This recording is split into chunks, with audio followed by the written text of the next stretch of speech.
بسم الله الرحمن الرحيم وإذا محصوا بالبلاء قلت الديانون.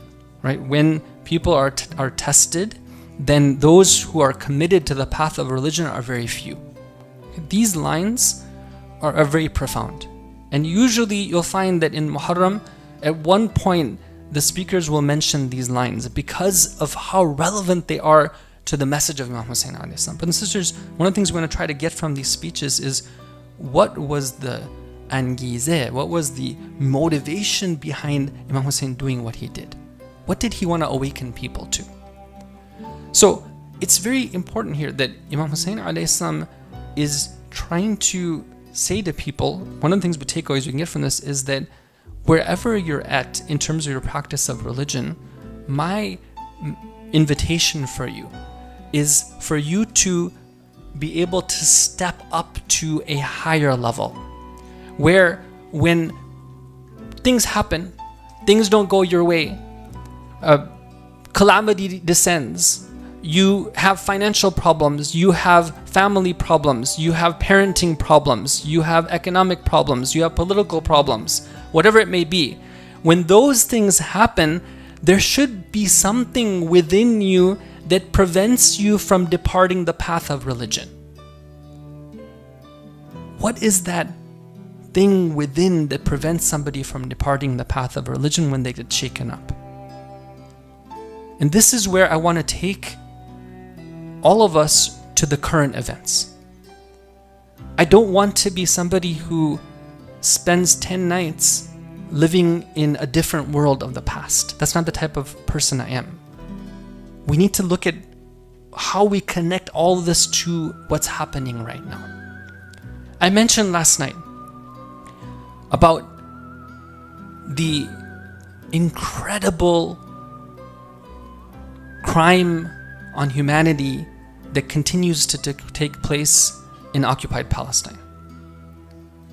Brothers and sisters, when it comes to these events that have taken place, I see that believers fall into different categories. There are some who have literally watched a genocide being live streamed to them, at various extents. Maybe they check in once a day, once every few days, but they see the images, they see the video clips, and they are literally in a state of shock. They don't know how to process what they see. I mean, if I just open up my social media, I have to look away, because one of those images or one of those clips is enough for a week or more than a week. But the question is, how do we process that? There's others who have said that, I don't know how to process it, and so what I'm going to do is I'm just going to turn it off. Right? I'm going to shut myself off from what's happening there. I'm going to worry about my own sphere of things, just really not knowing what to do about that. And of course, there's others who have found various ways of taking inspiration, or let's say trying to understand what their taklif is and their responsibilities when it comes to these events, and they're trying various things. But what I'd like to do, inshallah, is to look at it from this perspective, that I know that personally there's very little that I can do directly to help those people who are being oppressed and killed and subjugated, because the powers that be that are doing this, I don't personally have too much that I can do to stand up in front of them. But inshallah, in the long term, we want to do a lot, and Allah Ta'ala has, of course, a lot planned. What I can do is that even though I acknowledge my inability to be able to help them, yes, I can give donations, yes, I can, raise my voice when I have to, and I should, and I will, inshallah. But what I can do is, rather than being able to give them a lot, even though I would like to, I can actually take something from them. What can I take from them? I can take from them a reminder about what iman and what faith is supposed to do for somebody. What I can take from them is that وَإِذَا مُحِّسُوا بِالْبَلَاءِ, when people are tested with affliction, then قَلَّتِ الدَّيَانُونَ. What we see from them is the images along with all that destruction and horror, we see these incredible images. That one elderly gentleman who has a smile on his face while he's standing in front of his house, which is in rubbles. And they're asking him and they're saying that, what are you going to do?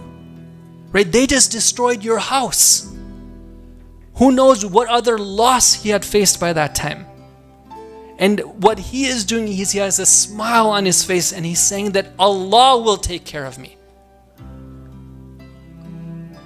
What is this? This is Iman. Iman of what? Iman meaning having faith in the promises of Allah. And this is something that personally I feel is such an important discussion for us to have, especially at this time.